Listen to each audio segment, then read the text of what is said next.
A very good afternoon to everyone. It's a great pleasure to be here. I, Hina Baria, Assistant Professor at Parul Institute of Nursing, extend my thanks to all for joining us for today's webinar. Today we are presenting a webinar on infertility in Generation Z. During the presentation, if you have any query, please drop into the comment box. Okay. Then infertility in Generation Z, it means as we know, it is the common problem in today's current scenario. So as we know, every human being has the right to the enjoyment of the highest attainable standard of physical and mental health, and the individual and couple have the right to decide the number, timing, and spacing of their children. Infertility can neglect the realization of this essential human right.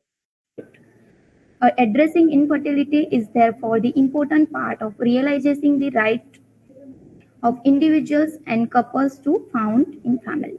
So infertility is the highly complex of disease. In its many forms, affect the. So now it's time to introduce about today's speaker, Dr. Lily Podar, Associate Professor, Department of Obstetric and Gynecological Nursing, AIMS Nursing College, Bhopal. Ma'am has completed Master in Nursing, RAK Nursing College, Delhi. She has the gold medalist of Master in Nursing. She had the total 18-year teaching experience.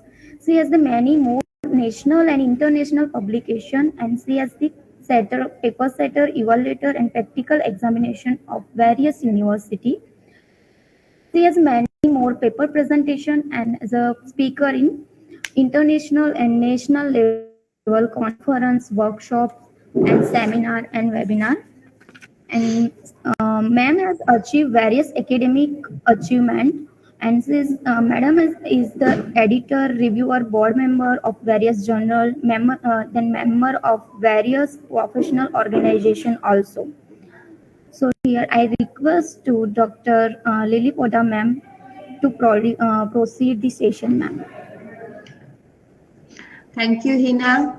Thank you, organizer. It's my proud privilege to be in this platform today and share my views on this topic, which is very important in this current generation. And thank you, Hina, again for giving me this very nice introduction. I'm really honored for the same. Okay, so the topic is infertility in Generation Z. Madam Hina has given a nice introduction about this topic. What is infertility, how it affects the mental health of the woman, the physical health of the woman, and how it is affecting the current generation. So we will be going in detail about the topic. Now, if we see a statement written by Stacy Spicer, a woman who underwent IVF at the age of 33, who wrote, "Infertility is heartbreaking. When you struggle with infertility, you experience grief every month looking at the pregnancy test and seeing it is not positive." So the sentence itself says how it is affecting not only the physical health, but it is also affecting the mental health, the emotional health, the social health, and the spiritual health of the woman. So we can say infertility is just not fair to a couple, to a woman. If we see the infertility, what is this? Everyone knows what is infertility. This is a couple phenomena. It's not a single man or single woman phenomena. Human fertility is on the decline in the modern era. More women pursuing career and delaying childbearing.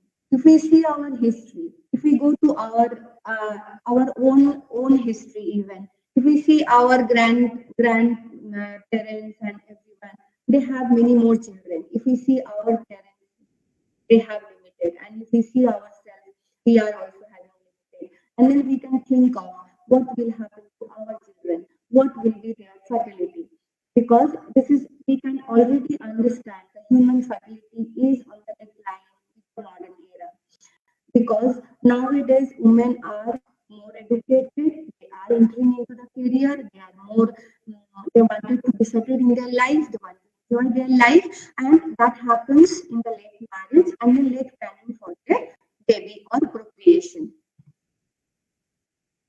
Infertility is increasing in our modern society. The two main factors responsible for this are one is environmental factor like stress and an actual decline in the fertility potential in the men and women. Actually, these are related factors, environmental factors, because nowadays the generation's lifestyle is absolutely changing, hugely changed from the previous generations. And as our lifestyles, as our next generation's lifestyles are changing a lot, the fertility capacity of the man and woman are also decreasing.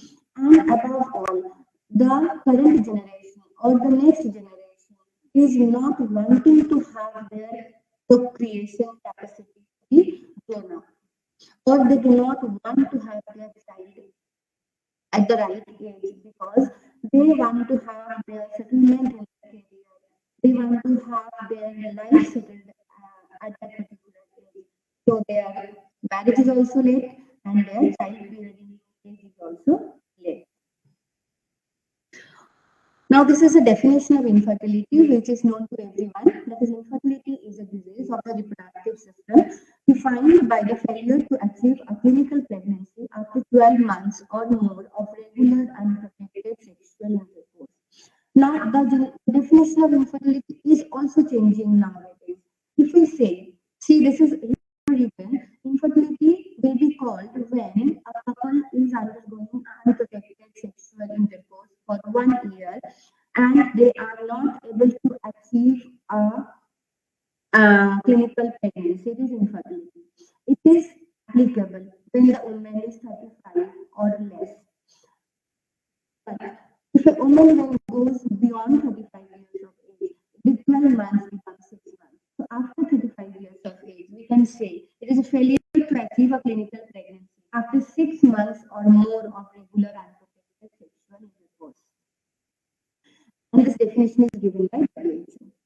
Now, again, we can say infertility is an inability to become pregnant with a live birth within 5 years of exposure based upon a consistent union status, lack of contraceptive use, non-lactating, and maintaining a desire for a child. This is very important. The last sentence is desire for a child. Because nowadays, if we see the generation, they do not want a child. And if they do not want a child and they do not achieve a clinical pregnancy, we cannot call this couple as an infertile couple. So now the trends in prevalences and inability to become pregnant with a live birth within 5 years of exposure based upon a consistent union status and lack of contraceptive, non-lactating status of the woman, and maintaining a desire for the child. The couple is also desiring to have the child. Now, there are few key terminology we can see here, that is sterility. Sterility is an absolute state. That means it is the inability of either male or either female to initiate the reproductive process. But infertility is a relative process. That is, it is the failure of a heterosexual couple practicing frequent intercourse and not using contraception that they have failed to conceive within 1 year, which is already been discussed. Now, infertility can be voluntary, can be involuntary. Involuntary means it is inability of a non-contraceptive heterosexual active couple to have a live birth. The definition also says it is about involuntary infertility. That means the couple want to have children, they are trying for the children, that is non-contraceptive, they are not using any contraceptives, they are having their sexual life actually happening and active, but they are not able to have a clinical pregnancy and have a live birth. But when we see for the voluntary infertility, that means the desire of the couples who voluntarily do not want to have any children for various reasons. That is voluntary infertility, and which is now more common in the current generation. Now we will see that fecundability is the probability of achieving a pregnancy per cycle over a period of time, that is normally 20 to 25% per cycle, it becomes lower with the increasing age of the female partner. And fecundity, that is the probability of achieving a live birth in single cycle. Next terminology is fertility, that is it is any form of reduced fertility with prolonged time of unprotected coitus. That means instead of infertility, now we prefer to use the term that is subfertility. That means the fertility potential is reduced with prolonged time of unprotected coitus. The time period is prolonging. Previously it was 1 year. Now if the couple is practicing for 2 years and they are not able to have the child, that means it is subfertility. Their fertility capacity is been reducing as the time is increasing. Okay. Then we will see about the non-fertility. Non-fertility means the desire of the couple who voluntarily do not want to have any children for various reasons. The same thing also we have discussed about, this is voluntary infertility. It also can be called as the non-fertility. Now the new epidemiological definition of infertility says a couple wishing to have children is not only wants to conceive, but interesting to have a healthy living child. This is very important again to see that the couple not only want to have baby, but they also have the wish to have a healthy living children. If we see the previous history, the couple have many more children, 10 children, 8 children, 6 children, and many more. But we do not bother how many of them are healthy, how many of them are really healthy, and they are living. But nowadays, people are having, couple are preferring to have very limited children, maybe one, maybe two, but they want to have all of them become healthy and living. So the definition of the infertility can be nowadays the inability of a non-contraceptive sexually active woman to have a live birth of a healthy newborn. So this is very important. Previously, we have seen that infertility is inability to conceive. But here, now the trend is changing. So the new epidemiological definition of infertility could be the inability of a non-contraceptive sexually active couple to have a live birth of a healthy living and healthy newborn. Now we will see another terminology, is balanced fertility. The subfertility of one partner can be counterbalanced by the hyperfertility of the other partner, and they can still have children, is also known as the balanced fertility. The subfertility, when we discussed, we said the fertility capacity of either man or either woman is decreasing with the time period. But the subfertility of one partner can be counterbalanced with the hyperfertility of another partner. And this is called as balanced fertility. And when a couple have a balanced fertility, they can easily go for the child. Okay. Now we will see the cumulative pregnancy rate, how the trend is been changing. Okay, so in normal young couple, the chances of conception after 1 month of unprotected intercourse is 23%. So this is very important. Each statistics is very important to note down here. Young couple, normal young couple, chances of conception are after 1 month of unprotected intercourse, it is 23%. But 70% by 6 months and 85% 12 months. This is for the normal young couple. An additional 5% will conceive after 18 months or additional 6 to 12 months of 1 year. Okay. Now this is the reason why it is said that after 1 year of a couple had not conceived, the chances are not going to improve thereafter. So within 1 month, within 1 year of the unprotected sexual intercourse or the relationship, if a couple is failed to have the course of pregnancy or the clinical pregnancy, that means in the next couple of years, their chances of becoming pregnant is not going to improve. The study has shown that if 100 normal healthy couples go for unprotected intercourse for 1 year, at the end of the year, 90% are conceived. This is called probability of pregnancy after 1 year.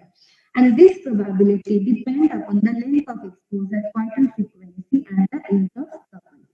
Okay, so if 80 to 90% of the couple, if they go for unprotected partners, they have chance to become pregnant, and this is the probability of pregnancy after 1 year. Now, fertility potential over generations. What is happening nowadays to this fertility? Baby boomers, if we see who are the baby boomers, these are the generation who born between 1946 to 1964. And their average number of children the couple have is 4. Many of the couple had 8, 6, 10, 12, etc. Averagely, if we see, during that period of time, the average number of children a woman have or a couple have is 4. After that came the generation X. The generation X are the persons, are the people who born between 1964 to 84. And their average number of children of the couple are 2. Next comes generation Y. This is the millennial generations born between 1984 to 1998, and their average number of children is only 0, 1. And after that comes the generation Z. So we can understand what are the paradigm is shifting of this fertility as the generations are changing. Baby boomers, 4 children per couple. Generation X, 2 children per couple. Millennial, 1 child per couple. And they can think of what would be the next generation, that is generation Z. Let's see, the generation Z, those who are born between 98 and thereafter, is the late 90s and early 2000. They are not interested to giving birth. They are not interested to have any children. Majority of this generation practicing voluntary infertility. This is really a matter of concern because we have to reproduce our generation. We have to procreate our generation. We have to replace our population dynamics. But the generation Z is not at all interested to give birth to any children. Now, who are the generation Z? We have already said that Oxford Dictionary says the generation reaching adulthood in the second decade of 21st century. And the Lawyer's Dictionary, Oxford, and Merriam-Webster Dictionary describe generation Z, those people who are born between late 90s and the early 2010. This generation also can be called as iGen or the centennials. And the name generation Z is the reference to the fact that it is the second generation after X and continuing the alphabetical sequence from generation Y, that is the millennials.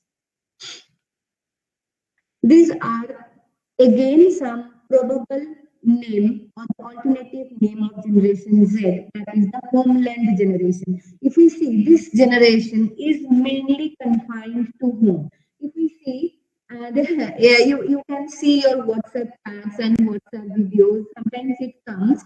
If we see our previous history, the mom is pulling a child from the playground to the home and telling it's enough now, come to the home and read or do something, be at home. But now this generation, we have to push our children to the playground and then at least you go out and play with some people, be social, talk to the people. So this generation Z is generally likes to confine to their home. Next generation, they are absolutely depending on the internet. Digital natives, the same. Neo-digital natives, pluralist generation, internet generation, post-millennials. These are also several names of this generation, we can say.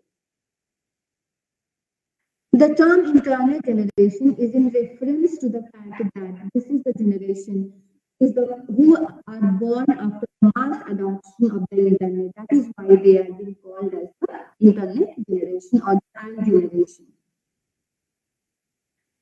Now, if we see the prevalence of infertility, it is on continuously rising. Now, it is said that globally, 48.5 million couples experiencing infertility. 1 in 8 couples experience infertility, And when the woman goes beyond 35, 1 in 3 couples experience infertility. It is as per the reproductive biological endocrinology 2015. And infertility is a serious health issue worldwide. It is not only the concern of India, it is a global issue and it is a health issue worldwide. If we see Hong Kong, if we see America, if we see China, South Korea, everywhere this infertility is a major health concern. And it is affecting 8 to 10% of the couples worldwide. 1 in 4 couple in developing country is affected by infertility as per the statement of WHO in 2004. And out of 60 to 80 million couples suffering from infertility every year worldwide, probably between 15 to 20 million, that is 25% share is from India alone. So now we can understand the gravity of infertility in our own country. 50% of the global share is by our own country. And according to the Indian Society of Assisted Reproduction, infertility currently affects 10 to 14% of the Indian population, with higher rates in the urban area, where out of 6 couples are affected with infertility. Now, if we see the statistics worldwide, 9 of 10 countries with the highest total fertility rate are in Africa and followed by it is Afghanistan. This Africa and Afghanistan, they have their high fertility rates. There, per woman, the children, number of children are high. Okay, so that is why they are called as the highest total fertility rate country, that is Africa and the Afghanistan. And it is the data given by Central Intelligence Agency in 2017. If we see the Southern Europe, Eastern Europe, and the Eastern Asia have the lowest fertility rate in the world with an average 1.5 children only per woman. It is the data given by UNFPA in 2018, and it is also said that Sweden has one of the highest fertility rate in Europe. In the among the whole European country, Sweden has the highest fertility rate, that is 1.9 children per woman. Now, if we see the infertility statistics by sex, 9% of the men who are aged between 15 to 44 and 10% of the women in the same age group are infertile. That means the share is equal. Either the women and either the men. It is not a men affair alone or it is not a women affair alone. The share is equally distributed, both of them. And infertility is nearly as common in men, and it is in the women in the US also. 30% of the fertility cases can be attributed solely to the female. 30% female, 30% male, 30% by both the partner, and 10% can have unknown cause.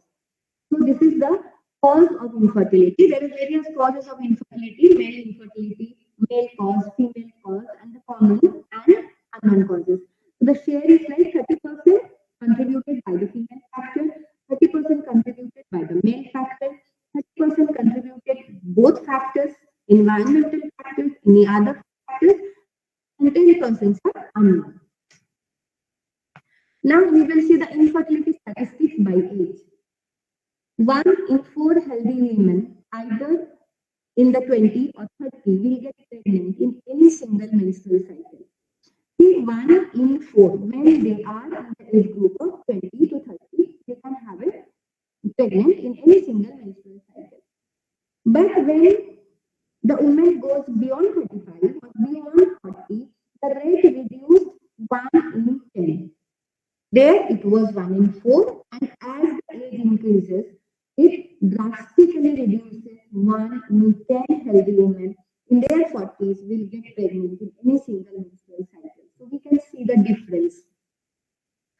And in general, fertility begins to decrease for most women in their 20 to 30 and declines more quickly after the age of 35. And I have been saying from the very beginning that when the woman crosses 35, their fertility capacity is declining very quickly. The couple in which the male partner is 40 years or older are more likely to have difficulty in conceiving. And sperm quality generally does not become a problem for men until to the age of 60. Now we will see the statistics of infertility in Generation Z. First, we will look at the picture which is pasted on the right side. We can focus on there that fertility issues in science we trust. The millennials, they 67% of them believe that advances in the science mean young adults should not be worrying about their infertility because we have many more options to have child in an artificial way. And 73% would use cryopreservation. This is the millennials. The Generation X says that 57% they believe advances in the science mean young adults should not worry about the infertility, and 64% would use cryopreservation. So we can see the Generation X, the percentage was a little lower, but in the Generation Y or the millennials, the percentage increases. And as this percentage increases, we can predict what about our Generation Z, what they will think. That from 2000 to 2014, the average age of first-time mothers increased by 1.5 years, 4 years. That is, the average age was first-time mothers. It was 24.9 in 2000, and in 2014 it increased to 26.3. The age of the first-time mother is gradually increasing day by day. During that same period, the proportion of the women aged 30 to 34 who had the first child rose 28%. Alarming it is. Okay, because 28% of the mother, for first time mother, who are 30 to 34 years old. And the number of women over age 35 who had their first child climbed 23%. So we can understand how the first time mother's age is increasing day by day. And deciding to have a baby later in life increases the likelihood that it will be harder getting pregnancy and staying pregnant. Deciding to have a baby in the later life or the later age, it increases the likelihood that they will have harder time to get pregnant as well and to become pregnant and to stay that maintain that pregnancy status and ultimately to have a healthy living baby. Okay, now we will see some characteristics of our Generation Z. First, we will see they have very close access to the internet. They from the birth itself they are exposed to internet. They are spending more time with their electronic devices. If we see this current generation at our home even, our children even, we see they are always with their electronic devices, the mobile, the laptop, the tab. Nowadays, because of this pandemic, they are more confined to all these electronic devices. They are hardly going out. They are educated, yes, they are educated, they are highly educated, and they are having many degrees, well behaved, but they are very stressed and depressed. They are conservative, they are not social, they are entrepreneurial, they want to have more kind of business, self settlement, money oriented, okay, and pragmatic about the money. They can have multitasking, they can do many more job at the same time. They are multitasking. The Generation Z is the youngest, most ethnically diverse, and the largest generation. This is very important to note. They are the youngest, ethnically diverse, and they are the largest generation globally now.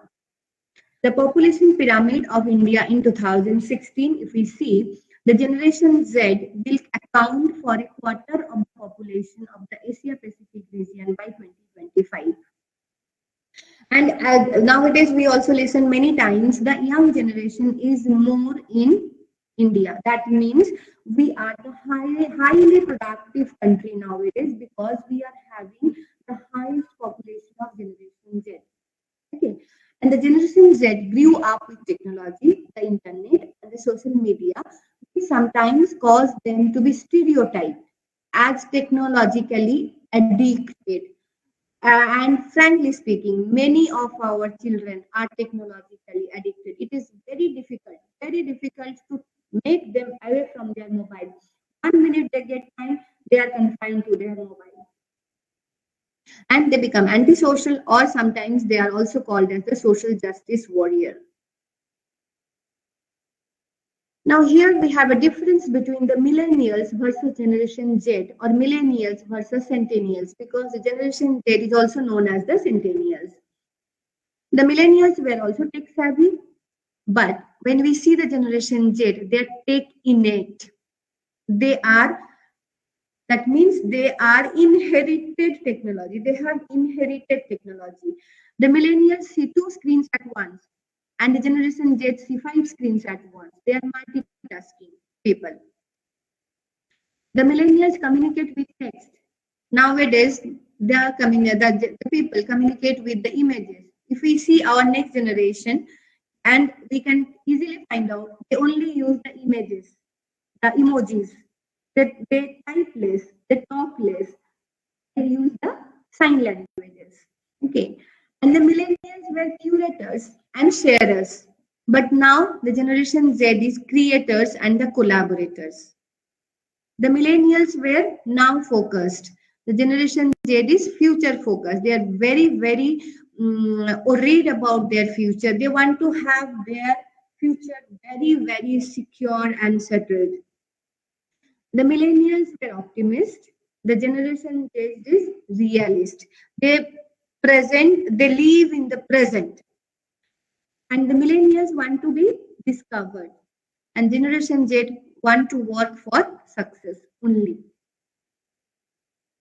These are 7 top social issues for Generation Z, that is healthcare. This is because the lifestyle of this Generation Z is highly changing nowadays. Their nutrition, their activity, their exercise, their hormonal imbalance, everything. So, because of this maladaptive lifestyles, their healthcare is a very, very major issue. And nowadays, healthcare is also very costly affair. Their mental health, because they are only confined to the technology, they are only communicating in the social media, they are not interacting with their people at home, they are not interacting well in the school, they are not interacting well in the society. So their mental growth is not upgraded. They are not ready to take up the challenges, they are not ready to accept the failures. So they are very anxious, they are depressed. If they try to do something and they get failure, they immediately become disappointed. Their coping skills are very, very less, and this leads to anxiety and tension and stress. Higher education, of course. Higher education, they want to have higher education, but higher education, again, it is a costly affair, and the education pattern is also changing nowadays. So their adaptation to that process and highly competitive market, they have to take that higher education to beat the others. The economic security, the civic engagement, race equity, and environment, the global warming, that is also affecting their life. The social issues of this generation there. These are few millennials planning for the parent. These are the few person we can see, those who are planning for parenthood, the millennials. Sometimes they were married, they are optimistic, and they are waiting to have their children. The couple in their early 30s recently married and know that they want to have their kids together someday. They're planning to have their kids for 5 to 10 years more years to focus on career and enjoy their freedom. Choosing to freeze eggs, maybe sperm or embryo. There may be another option even. They're single. They're single and ready to find the partner. Young, proactive, single woman, 30 to 35 years, pretty sure that she want to have a baby in the late 30s and putting off the kids to focus on her career and meet the right partner. Has the financial means to freeze her eggs or her relative for praying for it.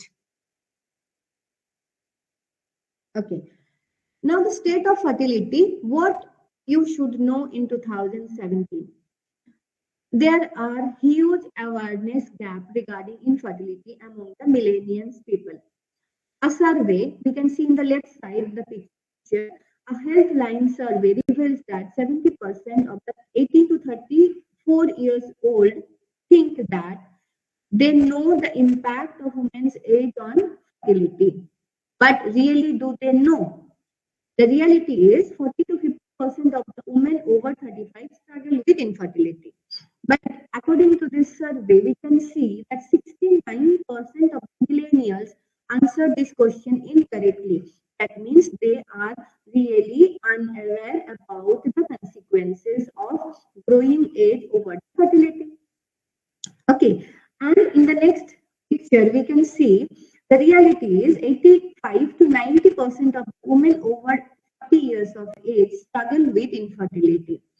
But when we see the millennials' answers, 89% of the millennials did not know the fact that 85 to 90% of the women who are over 40, they have to struggle with the infertility issue. Okay. The majority of the millennial women consider themselves that they are well versed in the fertility and conceptions, but they really do not know. The survey found that 7 in 10 millennial women believed that they understood the egg health and the fertility, but 68% of them were not aware that 40 to 50% of the women over 35 will need medical intervention in order to become pregnant. Okay, so there is a knowledge gap regarding fertility and the infertility and the effect of growing age over the fertility. Though they consider themselves that they know everything, because nowadays in the help of Google, the internet, everything is accessible to the people. But they consider themselves that they're knowledgeable. But when we see that the survey reveals that they are really unaware about the fact, the real fact. It is really a matter of concern that 89% of the survey respondents were unaware that 80 to 90% of the women over 40 will need intervention to have a baby. I am explaining or I am saying this point twice because it is a matter of concern. And as a nurse midwife, we have to focus on this concerned area. Okay. And then many young married couple around 30 who know that they want to have kids in the future coming into freezing their eggs. So with so many millennial women delaying parenthood, the reality is many of these women will face more fertility problems than the older generation. And they may also not fully understand the many facets of fertility that affect their chances of becoming pregnant. For example, delaying pregnancy reduces the conception chances. So, as a nurse midwife, we have to focus on this concerned area. We have to make them aware about the real fact. These are the major causes of infertility among the generation Z. Few of them to list down: poor and improper nutrition. It is already discussed that nowadays the lifestyle is changing.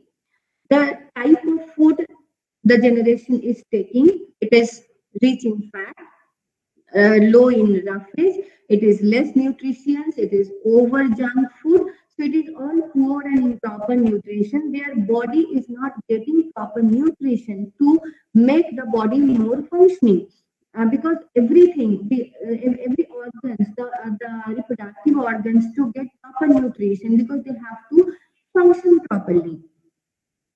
And then inadequate physical activity. This is also discussed that nowadays the generation are doing very, very less physical activity. They are confined to home only. Their BMIs are very high. They are obese. Okay, they hardly go for any exercise. They hardly go for any walk. Even they do not walk, do not want to walk even. And nowadays, if we see the office also, it is all sedentary lifestyle. Lack of active lifestyle, increased BMI, obesity, poor mental health, anxiety, stress, depression, alcoholism, smoking. Because of the anxiety, stress, and depression, people are moving towards alcoholism and smoking. And then hormonal imbalance, thyroid problems, and then diabetes, hypertension, many more. Not only hormonal imbalance, there are many more metabolic disorders that people are suffering from. There are many more medical disorders that people are suffering from. Everything have an impact on their fertility capacity. And the late marriage and the delay in conception. Another major causes to list down is asexuality. This is one study. These are the various studies which reveals that there are sexuality among this current generation. That means they are having lack of interest in their sexual life. New study to mention that 82% have sexual problems with their partners as per IMSIN, which is a study done in 2018. Another study, that is JCC in 2009, reveals that 73.2% of the female sexual disorders, their existence, that is 77.2% are having difficulties in desire, 91.3% are having difficulties in arousal, 86.6% are having difficulty in orgasm, 81.2% are having difficulty in satisfaction, and 64.4% are having pain during sexual intercourse. So nowadays, so they are getting away from this sexuality.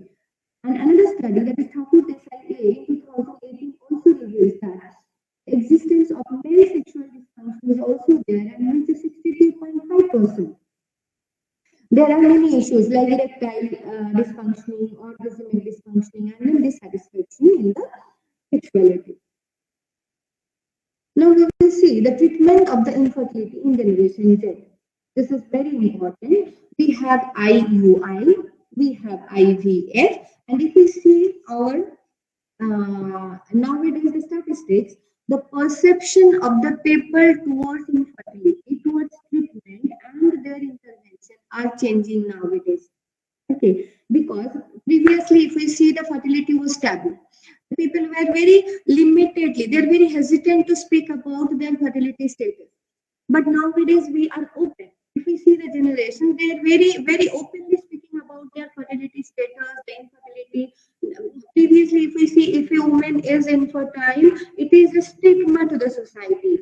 The woman is, it is a major cause of divorce, and the woman is not been kept into the family, they are being tortured, everything. But nowadays, if we see there is one infertile couple, the people take it normally. This is a new normal. They take it, they take it, yes, okay, it is a natural phenomena. It's okay. It can be treatable because there are many more artificial techniques are available. Okay, so they are very candid about their problem. They are very perfect and they are very proactive about their future. So we can see there are fertility helicopter parenting. This is very important. That is helicopter parenting.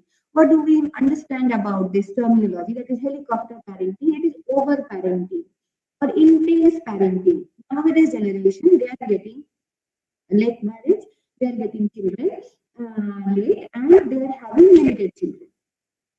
So they are really overprotective about their children. Each and every step, responsibility, each and everything they try to do, this is supported by the parents.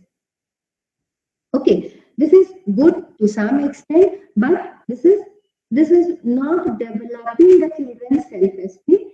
This is not developing the independency of the self-independence of the children. Okay, and why the people are becoming overprotective? The parents are becoming overprotective, or they prefer helicopter parenting because they have a fear about the consequences. I have only one children. If the child is not healthy, if the child is not living, what will happen? If the child is not secure in the future, then what will happen? We are scared. What will happen in our future? Okay, now we have competition. If you see our neighbor also has a child and then he is very well settled, we are almost stressed. That okay, this is peer pressure. He is also doing good, so my child also has to be good. Okay, but there are many more disadvantages. I have already told that the child is overprotected, so they are not having the capacity to face any failure. They are not having any capacity to face challenges. They become very stressed. Their skills are very underdeveloped. Okay. Now, emergence of the intervention generation. That is, we have seen in the previous generation, we have IVF, we have IUI, etc. But now intervention generation is freezing of the egg and freezing of the sperm. I'll give you some statistics. If we see the in vitro fertilization cycles, the number of cycles are nearly doubling every year. nearly doubling every year the in vitro fertilization cycle. But if we see the age of the women seeking IVF and the success rate, it is decreasing. If we see that below 35 years of age, if a woman is approaching for IVF, 40% are approaching for IVF, and the success rate is 54.4%. When the age group is 35 to 37, 20.8% are approaching for IVF, and the success rate is 42%. 38 to 48 years of 40 years of age, 20.2% are women approaching for IVF cycle, and the success rate is 26.6%. 41 to 42 years of women, 10.8% are approaching, and 13.3% have success rate. More than 42, 8.4% are approaching, and only 3.9% are having success rate. So we can understand, even if the IVF facility is available, everything, all the options are available, but still, if women is getting older and opting for all these intervention strategies, the success rate is becoming lower. Now I will say about the freezing age. I told about it. The new thing which is coming, that is the sperm donation, preservation of the sperm and preservation of the egg. So the egg freezing cycle is also increasing day by day. According to the National Public Ratio, that is the APR, and the Society of Assisted Reproductive Technology, SART, told that 500 women froze their eggs. It is only 500 women who froze their eggs in 2009, which increased to 5,000 women in 2013 and 76,000 women in 2018. So we can understand the perception towards fertility is changing. The perception towards treatment intervention is changing. Now the people do not want that, okay, we do not want to have child. Now we can have options, we can freeze our egg, and whenever I am settled in my life, my career is, everything is settled, I can have my children, so I can freeze my eggs. Okay, and I'll say that and 12% of the population are willing to use the egg donor, and 15% are okay with the sperm donor. So now they are both accepting the egg donation and sperm donation at the same level. This is one very interesting study which is done in central India, so we can understand. This is a community-based cross-sectional study among 570 married reproductive age group women of the urban field practice area in central India. There are various factors. They have identified the socio-demographic factors associated with primary infertility. We can see that age, type of family, socioeconomic status, literacy status of the woman, and occupation and family history of infertility. Everything has a positive association with the primary infertility. So these all are the very important factors, except only the religion. They have also identified the physiological factor, that is BMI. Already we have discussed that this is also related with the infertility. The age of menarche also related with primary infertility. The menstruation pattern. Nowadays, maximum of the women are suffering, adolescents are suffering from PCOD and all these kinds of hormonal imbalances, diseases. So this is also having direct relationship with the infertility. The psychological factor, depression, anxiety, stress, all these causes, whatever we have discussed, this is all directly related to the primary infertility. Okay. Now, if a couple is infertile, what can be the complications? Why we are so much concerned about the infertility among the generations? Because infertility is one of the primary reasons for divorce among the couple. Okay, but up to 60% of the infertile individuals reported psychiatric symptoms with significantly higher level of anxiety and depression. 41% of the infertile women have depression. 87% infertile women have anxiety. And women who get pregnant via IVF have a higher chance of giving birth prematurely. And there are many more complications like preeclampsia, like EDM, like miscarriages, everything. So this is why this infertility among the current generation, or we will say this is the voluntary infertility among the current generation, the major concern, the major health issue globally as well as in India. I would like to show you a very interesting video, very interesting fact.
Yes. So we have seen that not having a baby is now becoming a new normal. And throughout the discussion also we have seen that nowadays the generation are not opting to have the children, not wanting to have their baby because they are more career oriented, they are more money minded, they want to make their life settled, they want to make their future settled and secure. So at the last we will see discuss how the nurse midwife can make a difference. We can see that a nurse midwife can have three roles. That is emotional management. Very important, as in the beginning of the slide we have seen that when the woman is infertile, the psychological trauma she undergoes.